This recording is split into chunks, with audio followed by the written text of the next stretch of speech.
Hallo und herzlich willkommen, werte Schrauberfreunde. Und zwar haben wir angefangen am 3er Golf GTI mit dem ersten Fehler, ein Rasseln am Auspuff, Endschalldämpfer. Ist eigentlich schon so fertig, dass ich einen neuen kaufen will oder einen gebrauchten, mal schauen. Aber wir machen ihn jetzt mal auf und schauen mal, was da drin so rasselt.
Also, so sieht das Ganze aus hier drin.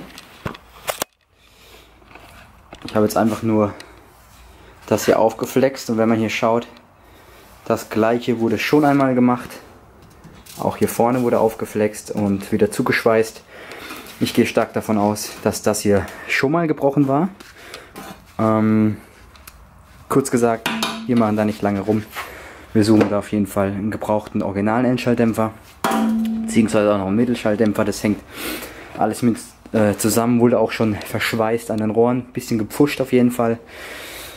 Das war also das eigentliche Problem, also hier war der Flansch, war weggebrochen. Das ist jetzt nichts Außergewöhnliches, passiert schon öfter, dass hier oben die Schweißnaht durch Rost bricht. Das war jetzt TÜV-relevant, ja. Aber da brauchen wir nicht uns irgendwie verspielen dran. Der wird neu gekauft. Und wenn ihr hier schaut, also so sieht das Ganze aus in dem Endschalldämpfer drin, dass ihr das mal gesehen habt. So, da hinten geht es durch, das Rohr durch, hier ist die Dämmwolle. Und die ist auch schon gut weggebrannt, deswegen, wenn ihr euch als fragt, warum ein Auspuff, wenn der neu ist, dann nach kurzer Zeit wieder lauter wird, das liegt an dieser Wolle. Ja, dass die verändert sich nochmal durch Temperatur. Da zieht sich das nochmal ein bisschen zusammen. Und ja, wurde auch ein bisschen warm schon, ne? Ist ja klar. Gut, besorgen wir einen neuen. Hier kurzes Video, was in einem Auspuff oder in einem Endschalldämpfer, Mittelschalldämpfer, wie auch immer, was da so alles kleppern könnte.